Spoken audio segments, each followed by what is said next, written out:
vamos a seguir ca xornada para poder cumprir o tempo que tiñamos previsto. E imos a seguir con un dos relatorios nos que imos a seguir, digamos, escollendo os perfis que son clave tanto na regulación xeral da discapacidade, no que viña sendo nos anos anteriores a regulación da discapacidade no ámbito civil, no ámbito procesual civil neste caso, pero que tamén o vai a ser no futuro. En este caso, contamos con Santiago de Miguel Cruces, que é fiscal nas especialidades de civil e da discapacidade aquí en Galicia, fiscal delegado provincial na Fiscalía Provincial de Pontevedra, que tamén ten participado, igual que as relatoras e relatores que procedían no uso da palabra, en relatorios e ten participado en artigos sobre esta materia. En concreto, destaco unha das súas publicacións porque se non o facedes vos e el non fai mención a isto, é unha das preguntas que desde a moderación lle farei neste caso, e rogándome con novos poderes. En cada relatorio, se vos dades conta, teño máis poderes. Acabarei a xornada, non sei, determinando a hora na que se pon o sol sobre a súa eclíptica.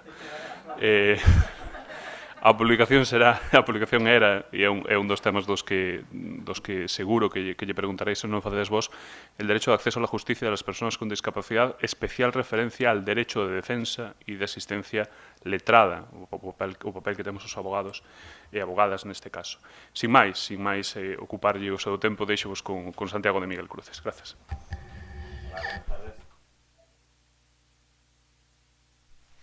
Que hayáis contado con la Fiscalía. Os tuteo a todos, espero que hagáis lo mismo conmigo y espero explicar un poco la función que realiza el Ministerio Fiscal en materia ya no de protección, sino de apoyo a las personas con discapacidad.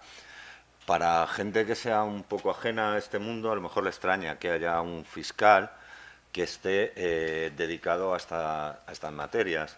Fiscal, la imagen que tenemos del fiscal es siempre el fiscal penal y ciertamente en las fiscalías estamos un poquito marginados los fiscales que nos dedicamos a estas materias. Así que muchas veces no es mucho mérito personal el estar en esta materia, sino es que te ha tocado porque nadie lo quería. Lo que ocurre es que ninguno vuelve, ninguno que entra en este tipo de materias suele volver al ejercicio del derecho penal, porque si bien es cierto que supone una serie de compromisos personales y de implicaciones personales que difícilmente acaban a las 2 de la tarde, también es cierto que produce especiales satisfacciones de carácter personal.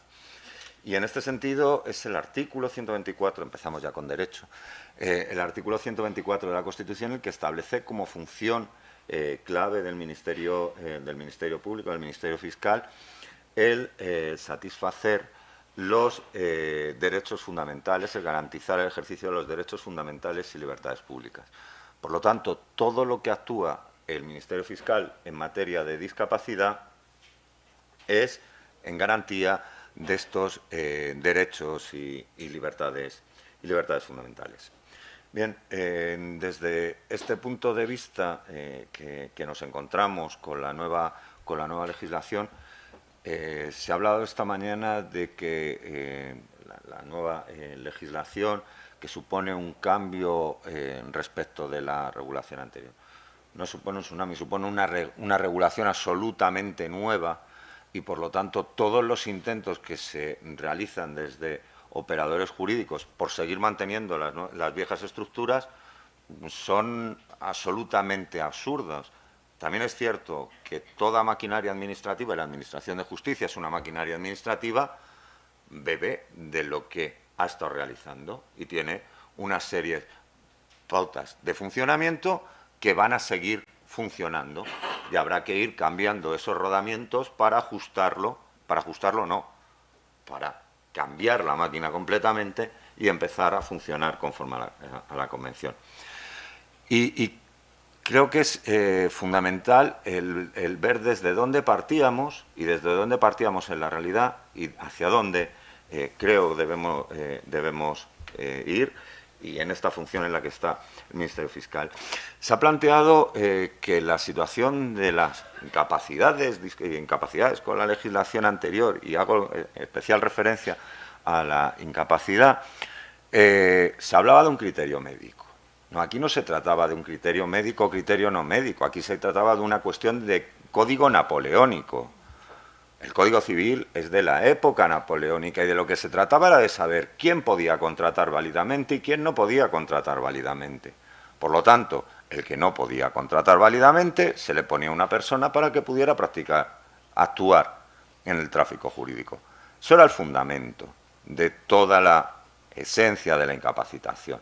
Luego, a partir de ahí, justificamos el mayor interés de la persona con discapacidad, la mayor protección, el interés de mayor protección. Pero lo fundamental era saber quién contrataba y quién no contrataba. Y con la situación que tenemos actualmente, hasta que se revisen las sentencias, daos cuenta que una incapacitación total, de las que hay miles, muchas con rehabilitaciones de patria potestad o prórrogas de patria potestad, incapacidades totales que privan de que una persona pueda tomarse un café válidamente, porque es una incapacidad total. Usted no puede irse a tomar. Esa es la situación en la que estamos a día de hoy, ¿vale? Esto es lo que plantea que no puede ser con la nueva regulación. Es cierto que todo con muchas matizaciones. Y os quería contar un poco cuáles son las funciones del Ministerio Fiscal. El Ministerio Fiscal está a lo largo de toda la, entre comillas, vida jurídica o procesal de la persona con discapacidad. Empieza normalmente antes de que una persona vaya al juzgado a solicitar unas medidas de apoyo, porque en Galicia no tengo los datos exactamente, pero en torno al 80 o 90% de demandas eran interpuestas directamente por parte de Fiscalía, que no, entre un 10 y un 20%, dependiendo de las provincias, dependiendo de los partidos judiciales, que se interponían por familiares o por la propia persona con discapacidad, muy poco, muy escasamente, ¿no? Por lo tanto, nosotros realizábamos unas diligencias de investigación preprocesales, previas, en las cuales lo que planteábamos era conocer un poco cuál es la situación y cuál era la necesidad. Ya en esas diligencias preprocesales muchas veces nos dábamos cuenta de que no existía ninguna razón de protección, ¿vale? ¿Por qué? Porque ya tenía el apoyo suficiente en la guarda de hecho. La guarda de hecho le daba un aporte suficiente. El caso fundamental y muy repetido era el de una persona mayor que se encontraba en una residencia y que sus familiares la atendían para todas sus necesidades. No tenía ninguna necesidad de ir a un procedimiento judicial para establecer un apoyo. ¿Para qué? No tiene nada que vender, no tiene nada que comprar. Y si tiene algo que comprar o que vender, se soluciona ese problema y ya está. No había nada más que hacer. Eso ya se venía haciendo, pero con un apoyo legislativo muy tenue, que era hacer un decreto de archivo en el cual decíamos, pues esta persona no necesita mayor protección que la que le otorga el guardador de hecho, el familiar correspondiente. Claro, eso chocaba frontalmente con el artículo 199 y 200 del Código Civil, que nos decía, toda persona que tenga una enfermedad física o psíquica que le impida gobernarse por sí mismo tendrá que ser incapacitado. No, conforme a la Convención interpretábamos que no. En estas diligencias de investigación podíamos realizar las diligencias de investigación con las diligencias que considerábamos necesarias. Normalmente, ¿qué era? Como estábamos en un criterio médico, el informe médico o el informe médico forense. Pero normalmente llevaba un informe social. Es decir, ya estábamos anticipándonos a lo que venía con la nueva legislación. Un informe social para decir qué es lo que necesita. Y normalmente nos encontramos, lo que necesita es una residencia. No, oiga, cuénteme por qué necesita una residencia, por qué necesita esto. Y si no existen otras medidas menos lesivas, menos ingerentes, que que se puedan aplicar. Y esto es fundamental, porque cuando se habla todo el rato de voluntad, deseos y preferencias, siempre pensamos en casos de decir, es que va a ser muy difícil saber la voluntad, deseos y preferencias. Bueno, el 99% de la gente o el 90% de la gente tiene una voluntad, deseos y preferencias que son muy claras, que es yo estar bien y que nadie me moleste demasiado. Es decir, que no haya injerencias externas. Y eso es lo que tenemos que valorar. ¿Cómo se accede a la Fiscalía? Pues fácilmente diríamos por la puerta. Bueno, no es tan fácil, ¿no? A la Fiscalía puede acceder cualquier persona. A nosotros hay 3 vías básicas de acceso. Una es a través de las propias personas o de los familiares, normalmente los familiares, que me dicen, es que me han dicho en centro de día, centro residencial, servicios sociales, que hay que incapacitarlo. ¿Para qué? Ah, no sé. Vale, pues entonces, si ya no sabemos para qué, es que no hace falta. Es que, no, es que mi padre ha sido siempre muy raro y entonces no estaba nadie en el banco y claro, ahora que ya no puedo ir al banco, vale, ya hay un para qué. Pero ese para qué, ¿qué es? Claro, pues que hay que pagar el recibo de la luz, hay que pagar, hay que ir a la compra. Vale, pues entonces le autorizamos a eso. A eso es a lo que va la convención. No a decir, le conectamos un aparato, le sacamos capacidad 70 y nos sale esta sentencia, sino ver las necesidades concretas que tiene esa persona. ¿Cómo se articula? Aparte de las medidas voluntarias a las que ya hizo referencia Inmaculada, nos encontramos con las medidas que se acuerden judicialmente. Por lo tanto, bien nosotros, bien los familiares van a acudir al juez a solicitar, en principio en un procedimiento que se llama de jurisdicción voluntaria, cuáles son las medidas de apoyo que requiere la persona. Ahí se hace una primera vista en la que todo el mundo opinará y dirá, esta persona consideramos que necesita estas medidas, que no necesita estas medidas. Si todo el mundo está de acuerdo, pues se aprobarán las medidas por auto judicial o se aprobará que no es necesario ninguna medida. Y esta resolución yo creo que se va a producir de forma importante si no clarificamos la guarda de hecho. Porque la guarda de hecho no tiene un concepto jurídico claro. La ley hace muchas definiciones, posiblemente es una de las leyes que más definiciones contenga, precisamente porque ya se sabía que se iba a tener una oposición importante por parte de ciertos operadores jurídicos, pero, por ejemplo, la guarda de hecho no lo tiene. Bien, por parte de la Fiscalía estamos intentando unificar un criterio de la guarda de hecho y un criterio de actuación respecto a los obstáculos que se le pongan a los guardadores de hecho para su ejercicio.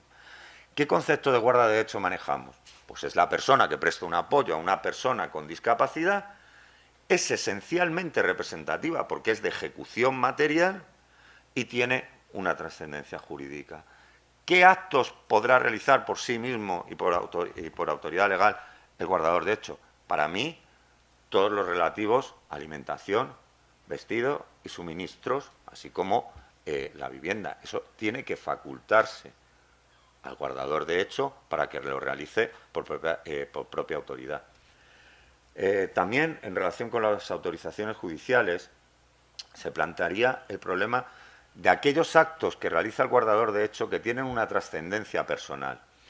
Y me estoy refiriendo no a casos de ingresos involuntarios o internamientos, que están regulados con el 763, nos guste más o nos guste menos, es la regulación legal que tenemos ahora, sino, por ejemplo, a servicios de asistencia domiciliaria, asistencia en centros de día. Bien, el criterio que parece que se va consolidando por parte de la Fiscalía, y no hay resoluciones judiciales al respecto, es que tales hechos, si no existe una voluntad contraria a la misma por parte de la persona con discapacidad, es decir, si lo que tenemos es una posición meramente pasiva, no requerirán autorización judicial por los criterios legales. La ley establece que básicamente lo que tenemos es, primero, voluntad y luego apoyos informales. Si cada una de las decisiones las sometemos a una autorización judicial, nos vamos a encontrar con estos problemas.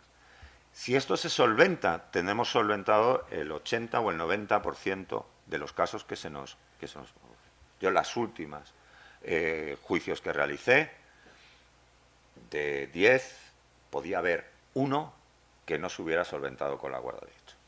También en esto la posición de Fiscalía es un poco práctica. Vamos a ver, ¿y en qué sentido lo digo? Como se señaló esta mañana, cosas que se pueden cubrir por la guarda de hecho y autorizaciones judiciales también se pueden cubrir a través de curatelas, representativas, no representativas, con un mayor grado de asistencia o no. ¿Y qué ocurre? Que los procedimientos judiciales son lentos y que tenemos una reacción por parte de las entidades contrarias a la guarda de hecho. Por ejemplo, lo estaba comentando antes, nosotros antes, a través de un dictamen de Fiscalía en que reconocía a una persona como guardadora de hecho, le estaban autorizando a realizar actuaciones bancarias. Ha llegado la nueva ley y ha dicho no, porque no puede ser representativa. Por lo tanto, solicíteme usted autorización judicial para cada una de las salidas de efectivo de esta cuenta. Pero vamos a ver, no habéis entendido nada de lo que es la nueva ley. Pero claro, esa persona que tiene que apoyar a la persona con discapacidad, lo que no podemos también es decirle, bueno, pues ahora te vas a pelear con el sucursalero, o le vas a cambiar, o te vas a pelear. Hay que darle una solución práctica. ¿Esta solución práctica es la más adecuada legalmente? Pues no lo sé, yo creo que es una solución que es relativamente válida, que es, en los procedimientos que tenemos iniciados y que a lo mejor han llevado un año y medio, acudir en este momento a establecer no fórmulas de archivo y guarda de hecho, sino el establecer un medio de apoyo judicial que solvente, mientras que la guarda de hecho se extienda, esta situación, y establecer una serie de salvaguardas en cuanto a la rendición de cuentas y posible revisión. Y en esto, porque creo que es una cosa especialmente importante, que es lo de la revisión y los medios de control de las resoluciones. Dije que eran 15 minutos, o sea que voy en 2 minutos. La revisión, la ley establece que se tienen que revisar todas cada 3 años. Lo que no establece es cada cuánto se puede revisar. Se pueden revisar y se deben revisar cada vez que sea necesario. Por lo tanto, si yo como consecuencia de una rendición de cuentas, de una autorización judicial para algo, entiendo que el medio de apoyo no es adecuado por más o por menos. Por ejemplo, el caso que estaba comentando Inmaculada. No, es que esta chica con síndrome de Down no sabe manejar el dinero porque nunca lo ha manejado. Bueno, yo ese caso lo tuve con un caso hace poco en una persona, un chaval. El paternalismo no nos lo quitamos de la cabeza y por lo tanto seguimos hablando de chavales y de cosas así. Una persona que tenía un trastorno del aspecto autista y como estaba súper protegido nunca había ido a comprar el pan. Pues ¿qué se estableció en esa sentencia? Que tenía que establecerse la rendición de cuentas, los medios que se habían adoptado para que esa persona manejara el dinero de bolsillo. No se establecía en la sentencia, era una curatela representativa absoluta. ¿Por qué? Porque no estaba formado. Pero, sin embargo, primero, con esa curatela representativa, todos los actos tenía que estar presente y debía ser oído. ¿Por qué? Porque tú no puedes ir a comprar el pan mañana si no lo has visto nunca cómo se. Y luego se establecía que como medio de control se rendiera cuentas anuales y especialmente respecto del manejo del dinero de bolsillo. Si eso no lo ponemos en la sentencia específicamente, ¿qué ocurre? Que al año que viene se me han olvidado. Porque yo rendiciones de cuentas al año, pues no sé si 1000, pero 500 seguro. ¿Vale? Entonces, esas son las cosas. Y respecto de las medidas de apoyo, cómo, la revisión de las medidas de apoyo, cómo lo vamos a intentar organizar. Lo vamos a intentar organizar a través de las rendiciones de cuentas. Las rendiciones de cuentas o dación de cuentas de la situación, porque lo de la rendición de cuentas suena siempre como que sea del aspecto patrimonial, ¿no? La rendición de cuentas me tiene que dar una situación de cuál es la vida, yo tengo que saber cuál es la vida de esa persona que está sometida a una medida de apoyo y cuál es su desarrollo vital. Por lo tanto, tendré que saber tanto cuáles son las cuentas corrientes como cuáles son sus actividades ordinarias y para cuáles requiere apoyo y para cuáles no requiere apoyo. Y esto es una cosa que va a costar mucho cambiar, ¿vale? Porque rendición de cuentas, poner rendición de cuentas, tome la cuenta del banco. No, no, yo quiero saber si esa persona va a tomarse un café solo o no va a tomarse un café solo, o con quién va. Quiero saber si maneja dinero o si maneja tarjetas. Y esto lo digo porque son cosas a las que tenemos que ir. Ya no se trata de manejar dinero de bolsillo, se trata de manejar tarjetas o móviles. Y eso tiene que estar reflejado y tiene que ser con la menor injerencia posible. De tal forma que podamos dotar de una mayor autonomía, ¿qué es lo que dice la ley? Y esto solo lo podemos hacer con las resoluciones judiciales. En cuanto a las medidas que se están adoptando, ahora hay poquísimas sentencias, las pocas vienen de la legislación anterior y desde luego no van a ser el modelo que espero que no sean el modelo que sigamos a lo largo de los años, la copia de esas sentencias a través de los repertorios de jurisprudencia. Pero sí que es cierto que tendrán que ir dotándose. Yo entiendo que las medidas que se pueden adoptar, y hablando judicialmente, hablando respecto de especialmente de la curatela, son varias, atendiendo a la audiencia y atendiendo al consentimiento, y teniendo en cuenta la combinación de esos dos elementos. Por lo tanto, podemos hacer que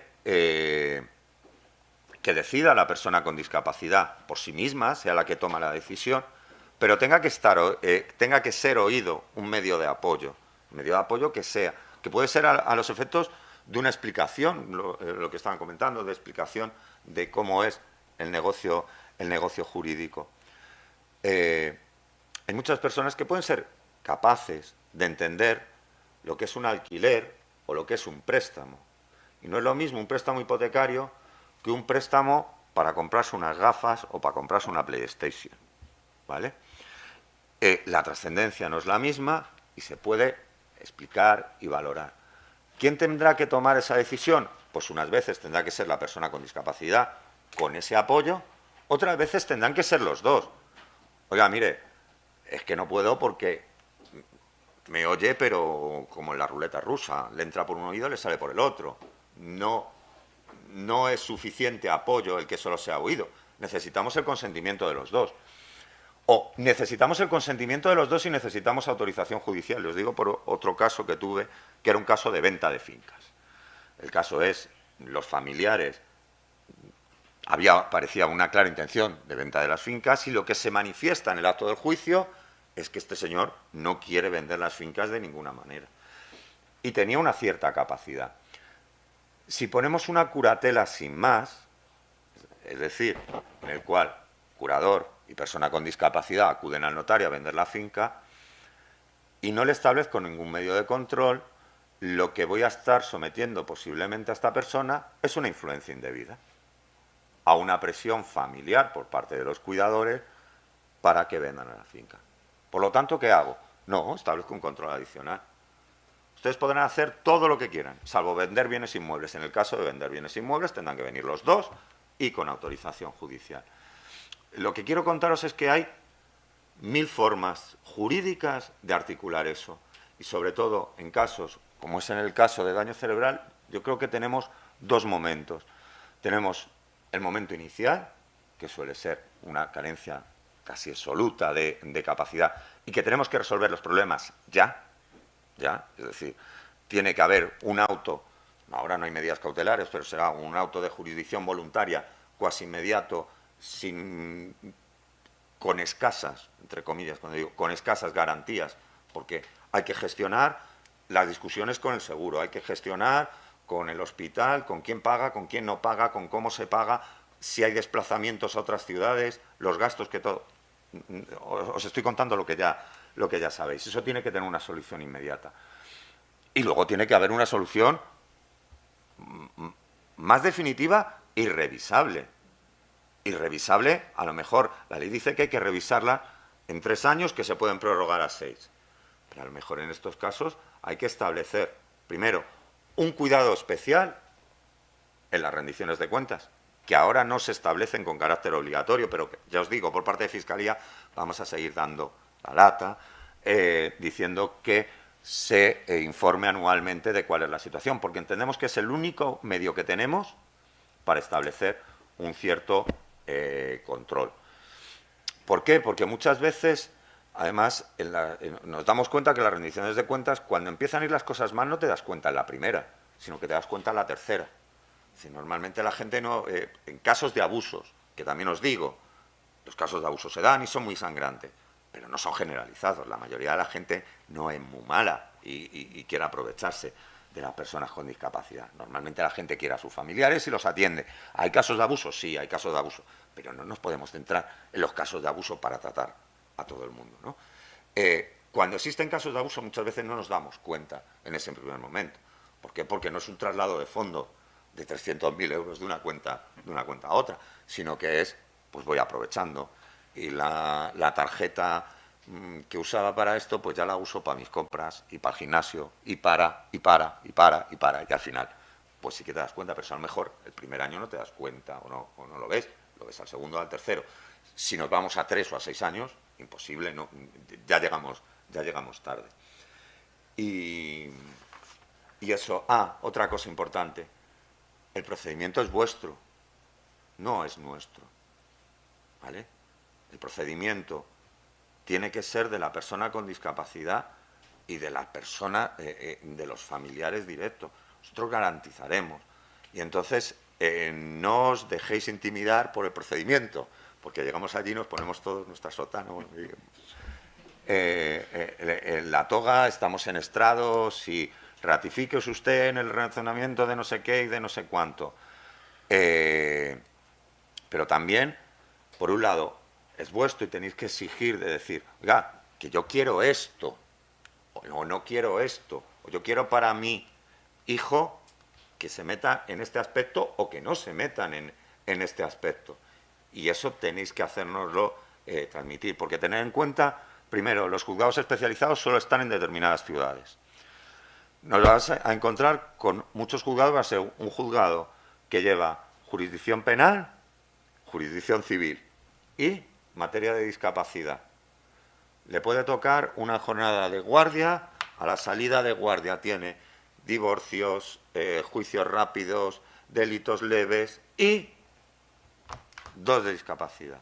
Me comentaba una juez, y es que me parece muy representativo, decía, José Santi, antes esto nos llevaba 5 minutos y ahora nos lleva 3/4 de hora. Digo, pues sí, nos lleva 3/4 de hora y porque hemos sido rápidos y eran muy claros.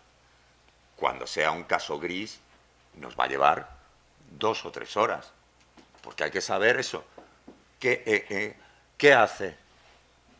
No hace nada, viene conmigo de paseo. ¿Y por qué va contigo de paseo y no va él solo? Porque no lo ha hecho nunca. Bueno, pues tendrá que hacerlo. No lo puede hacer, que le puede atropellar un coche. No, bueno, pero tendrá que ir, pues vaya primero por zonas peatonales y luego ya vemos dónde. Pero eso son cosas que tienen que funcionar. Y quedo a vuestra disposición para, no sé si me salte los 15 minutos mucho, creo que no, porque me parece más interesante. Que no me hacéis preguntas, yo sigo soltando el rollo.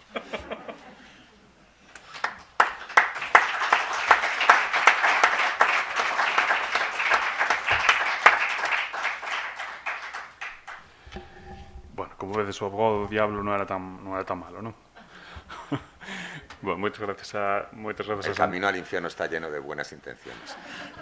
Había que meter la pullita. Estaba quedando bien, pero hai que meter... Bueno, como vedes, Santiago levounos a algo do que xa apuntaba algunha nota Maripaz, que é a perspectiva dinámica da discapacidade e dos apoios, que non poden ser un monolito cristalizado que nunca se vai a cambiar, senón que, como dicía agora o fiscal, hai que adaptar, hai que prever, hai que facer planificacións anticipadas, hai que avaliar durante o tempo como se vai a facer o seguimento a todas estas cuestións. E sin máis, abro vos o convite a vos na palestra para preguntar. Sí. Boa tarde. Quedoume unha dúbida. Os gardadores de feito van a facer rendicións igual que os curadores representativos ou solo teñen que facer aquilo que se lle determine na guarda? Actualmente temos un porcentaxe, eu traballo en discapacidade intelectual, temos un porcentaxe grande de pais rehabilitados de patria potestade, temos un porcentaxe de irmáns que son tutores e que se lle vai a revisar a medida, o que estou notando eu, a medida que presentan a rendición de contas no mes que lle corresponden, pois se valora esa situación. Imagino que se tocará a cada persoa a súa situación, necesidades de apoio e demais. Cando se pasen esas persoas a gardas de feito, teñen que volver a dar todos os anos contas de como están facendo esa garda de feito ou xa non vai a ser necesario, cando son gardadores de feito. E os pais que en vez de ser agora rehabilitados da patria potestad, algúns van a pasar a curadores representativos, teñen que dar esa rendición de contas anuais? Vale. Yo lo que os cuento es las posiciones. No tenemos una instrucción de la Fiscalía General del Estado, ¿de acuerdo?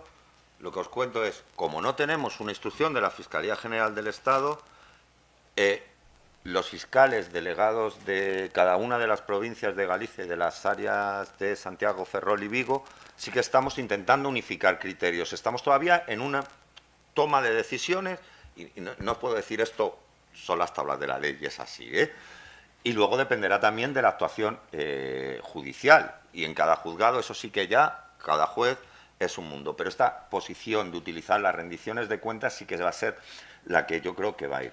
Respecto de los guardadores de hecho. Los guardadores de hecho no tienen obligación legal de rendir cuentas. Por lo tanto, en aquellos casos en los que haya la guarda de hecho se plantea como una especie de confianza social en el guardador de hecho. Usted está haciendo bien y yo confío en que esto es, por un lado, la voluntad presunta de la persona con discapacidad y luego la sociedad confía relativamente. Si nos vamos, ¿lo ideal sería que rindieran cuentas? Sí, podría ser porque tendríamos un cierto control, una cierta forma de instigar esta mayor autonomía o tal. Realmente no se va a hacer, salvo que lo que va a ocurrir va a ser que en el caso de que se produzca alguna situación anómala, sí que se le va a solicitar la rendición de cuentas y eso vosotros sois más quien lo detectáis, ¿no? En centros, pues eso. Es que cada vez que llamo para solicitar no sé qué, tengo que llamar 14 veces, no hay manera que me traigan no sé cuál. Claro, ese es un caso de comunicación a Fiscalía, sea guarda de hecho o sea tutor. Oiga, mire, este medio de apoyo no está funcionando porque no está solventando las necesidades. Pero eso, los guardadores de hecho no van a tener, en principio, que rendir cuentas, salvo que haya una instrucción de la Fiscalía General del Estado que nos diga todos los guardadores de hecho van a rendir cuentas, no creo, porque además es inasumible con las plantillas existentes y me parece que va en contra también del significado de la ley. Respecto de las patrias potestades prorrogadas y rehabilitadas, ahí yo creo que va a depender mucho de lo que quieran los padres. Es decir, va a haber padres que quieran un papel, que siga manteniendo mi función de, ya que me quitan la patria potestad, que es que me quitan, no, mire, es que no es que le quiten nada, sino que es usted una función de apoyo, ya, pero es que me quitan a mí, y eso es una cosa que se vive así, y que tardará una generación, y posiblemente tardaremos una generación jurídica en asumir plenamente esto.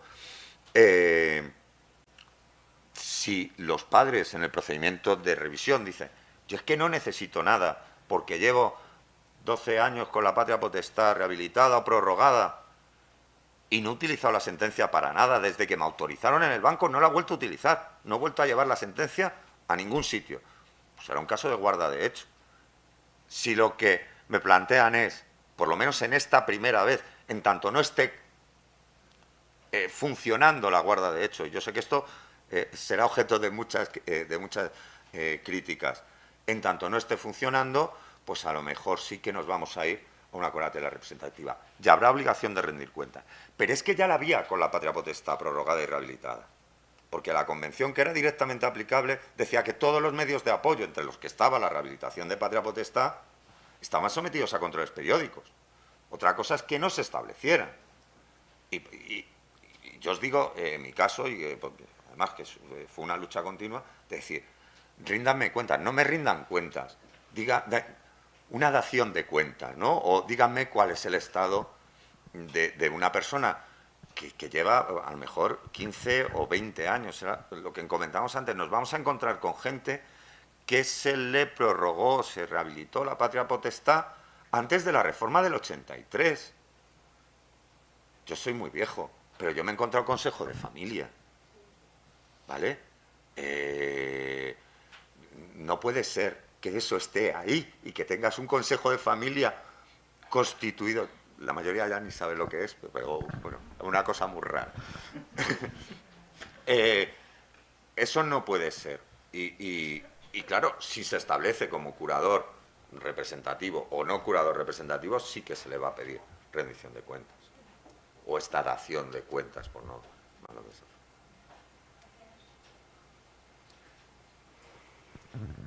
Si tens algunha outra pregunta.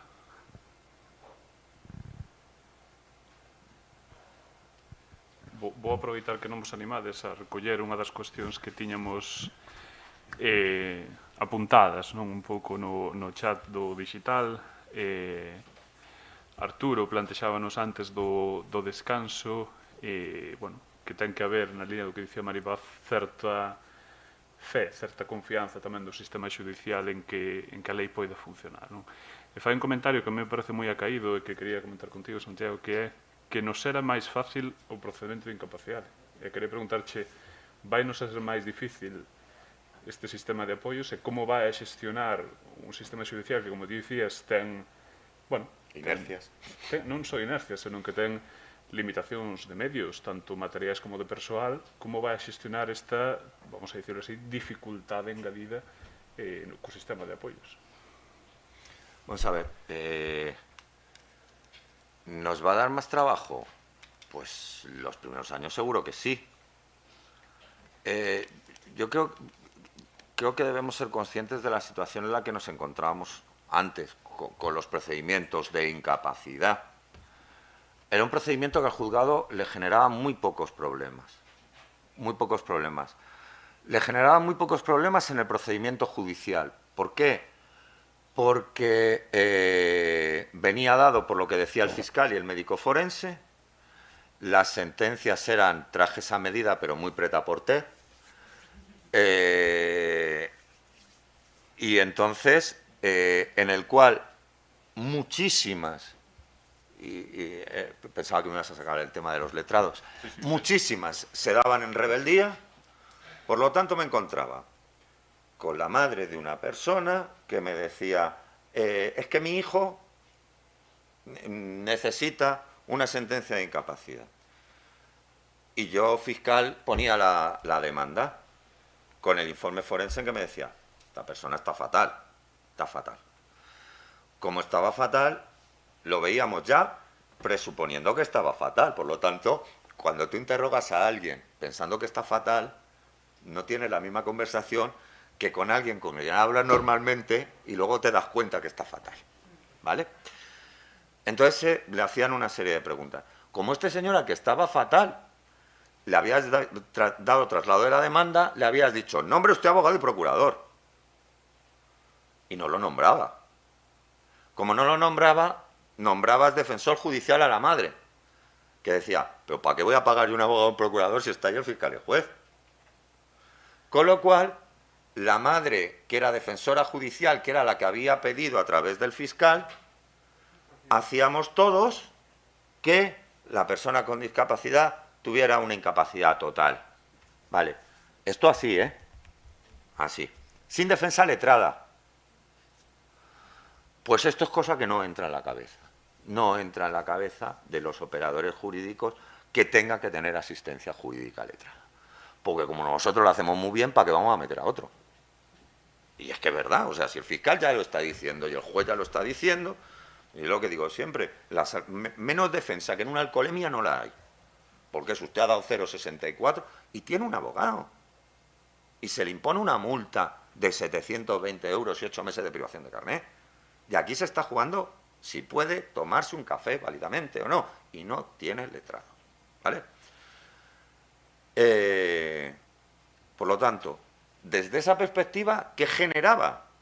Que, por ejemplo, no exista jurisprudencia o que la jurisprudencia sea muy escasa, porque nadie recurría. ¿Quién iba a recurrir? No sé si me explico. La persona con discapacidad estaba a sus cosas, que bastante tenía él ya con sus cosas, para ponerme a recurrir a buscar un abogado. El defensor judicial, pero si estaba de acuerdo porque era lo que había pedido al fiscal. El fiscal estaba de acuerdo porque era el que lo pedía y el juez, ¿quién iba a recurrir allí? Por lo tanto, no hay pronunciamiento, no, hay escasísimos pronunciamientos jurisprudenciales, ¿vale? ¿Se estaba garantizando la defensa? Para mí no. Para mí la rebeldía me parece... Fijaos hasta dónde llega el despropósito, que en unas jornadas hablando con un magistrado del Supremo, dice, no, la rebeldía podría ser porque se presume que es capaz durante todo el procedimiento. Vale, claro, si como es capaz, la rebeldía es voluntaria hasta el momento de la sentencia, en que declara la incapacidad. Por lo tanto, declarada la incapacidad, tendría que declararse a sí mismo la nulidad de la sentencia para retrotraer las actuaciones y nombrar al abogado. Supongo que no os habéis enterado de nada. Los que no son juristas. Nós tampouco. Es un despropósito kafkiano. Dale defensa letrada y nos dejamos de historias para una cosa que es fundamental. ¿Y que es la única forma de que tomen el mando del procedimiento? Pues eso, con la nueva ley, sigue sin estar resuelto. Porque la ley de jurisdicción, en el ámbito de la jurisdicción voluntaria, dice, siempre tiene que tener abogado y procurador, pero cuando nos vamos al procedimiento contencioso, no hablan para nada de abogado y procurador. Es más, dice, en el caso de que no conteste y sea instado por los familiares, el fiscal asume la representación. ¿Pero por qué? Que es que yo no tengo que defender los intereses particulares de la persona con discapacidad, sino el interés público que concurre en esa persona con discapacidad. ¿Y quién va a defender mejor sus intereses que él? A través de la forma en la que se actúa en el juzgado. No sé si me he ido. Pues como eso, con las rendiciones de cuentas. Las rendiciones de cuentas al juzgado no le generaba demasiado problema. ¿Por qué? En unos porque no las pedían. En otros porque si se las presentaban, las tramitaban, y si no se las presentaban, no las tramitaban. Pero ¿qué ocurría? El circuito era bien fácil. Pasaba el funcionario pasaba al fiscal, el fiscal pasaba al funcionario y se pasaba la firma del auto, siempre que no hubiera controversia. Estábamos en lo mismo. ¿Qué estábamos viendo? La cuenta corriente. Lo de pedir que me expliquen cuál es la situación personal, eso es una lucha en la cual han dicho, no tiene por qué informar. ¿Cómo que no tiene que informar? Entonces, ¿qué estamos haciendo aquí? Para eso, que no presente rendición de cuentas. Le pido a Hacienda la declaración de Hacienda y ya lo tenemos solventado. Le digo a Hacienda, cuando usted vea algo raro, me lo dice. Entonces, inicialmente va a generar un cambio. ¿Tiene que generar un cambio? Sí. ¿Va a generar más trabajo? Sí. Cuando esté rodado, si está rodado y nos creemos la convención, pues entonces va a generar menos trabajo, porque no vamos a tener rendiciones de cuentas, solo vamos a tener los casos puntuales. Este señor necesita vender, este señor necesita una autorización para esto o para esto. Y el 90% de los casos nos solventará. ¿Qué nos quedarán? Casos de personas muy jóvenes, posiblemente con deterioros cognitivos muy importantes y que sí que van a necesitar un apoyo a lo largo de su vida, pero eso no son la mayoría de los casos. La mayoría de los casos que estamos llevando ahora son de personas mayores que no tendrían que estar cubiertos por estos casos. Ahora, si la tendencia jurisprudencial es seguimos con la inercia y le cambiamos el nombre, pues tendremos el mismo trabajo que tenemos ahora multiplicado con las revisiones. Pero yo creo que no. que estamos a tiempo todavía de ponerle freno a eso. Teñamos fe, non? Gustaríame acabar con outra pregunta que tiñamos no digital, se ninguén no presencial se anima. Preguntábanos, María Jesús, unha pregunta moi concreta, como se nomea o guardador de feito? Por exemplo, dice ela, para tramitar a dependencia ou asinar algún documento ou para outros actos de natureza xurídica, como se identificaría, neste caso, o guardador ou guardadora de feito diante destas instancias ou organismos, vaya? Pues hay muchas formas de... Toda la situación de hecho tiene ¿qué es una situación de hecho? Y por lo tanto no hay un papel, ¿vale? Bueno, no hay un papel. Ahora, muchas veces hay muchos papeles, porque están viviendo juntos, por lo tanto hay un empadronamiento, porque tienen una relación normalmente familiar, por lo tanto hay un libro de familia, porque son pareja de hecho y están inscritos como pareja de hecho, porque es el único que se encarga, que eso pasa en los servicios sociales. ¿Qué estaba pasando antes con los servicios sociales? Que no se admitía a nadie como guardador de hecho. ¿Qué ocurrió luego? Que se admite a casi todo el mundo como iniciador del procedimiento para la guarda de hecho. ¿Por qué? Porque compruebo que es la persona. Claro. ¿Qué ocurre? Eso que en los servicios sociales y en la administración más o menos vamos trampeando. Con tráfico no. Con tráfico hay un montón de problemas también. No ocurre lo mismo, por ejemplo, con los bancos. Por eso, ¿qué puede ocurrir en la práctica? Que ante esa necesidad de yo poder domiciliar, de yo poder de no sé qué, vayamos a los juzgados a saturarlos bien para autorizaciones judiciales o bien para curatelas, para el establecimiento de curatelas en cualquiera de sus modalidades. Yo creo que es un error y que lo que habrá que ir, y esa es una labor por parte de la Fiscalía, pero atendiendo a los medios que tenemos, que es decir, habrá que demandar al Banco de Santander, al Banco Abanca, a Bankinter, yo qué sé, al Banco del Espíritu Santo y a todos los demás, para que el juez me diga no necesita autorización judicial y con imposición de costes. Claro, el planteamiento de esa demanda es cuanto menos compleja procesalmente, porque ¿en qué procedimiento lo meto yo? En un procedimiento de jurisdicción voluntaria de no autorización judicial, para que se declare que no requiere autorización judicial. Demanda al banco en un procedimiento ordinario sin cuantía determinada, por parte del fiscal, en representación de qué intereses. Entonces, es una cuestión compleja. Lo lógico y lo normal es que se aplicara un código deontológico aprobado de forma generalizada, en el que se dijera, y ahora con los códigos de colores estos que tienen los bancos, que parece un arcoíris, pues digan, mire, hay determinadas operaciones que el guardador de hecho, es que a mí me parece evidente que pueda hacer. La cuenta del teléfono móvil, pues tendrá que poder domiciliar, porque es que ahora no se entiende nadie que no tenga un teléfono móvil, ¿no? Parece la luz, el gas, pues tendrá que hacer, y tendrá también que permitírsele una cantidad. ¿Cómo se determina esas cantidades? Pues en la mayoría de las veces fácilmente, porque son las mismas cantidades que venía sacando antes. Si una persona cobraba una pensión de 1.000 euros y sacaba todos los días 28 de cada mes o 25, cuando se cobra la pensión, 500 euros, y esa conducta la viene realizando desde hace 8 años, el guardador de hecho podrá realizar esa misma conducta. Parece, no sé, creo que no es muy descabellado, ¿no? Otra cosa me dirá, que el banco no puede saber si lo va a atender. Claro que no lo puede saber, pero sí que se puede documentar. Por eso digo lo de la guarda de hecho, se está reconociendo, la administración está reconociendo al guardador de hecho, cosa que no hacía antes. Y eso pasaba con las pensiones. Pensiones de orfandad, que moría la madre, bloqueaban cuentas. No sé si sigue pasando. Yo tuve una muy gorda con el Instituto de la Marina y se acabó con una amenaza de querella. Se acabó con aquella historia. No sé si ahora lo siguen haciendo.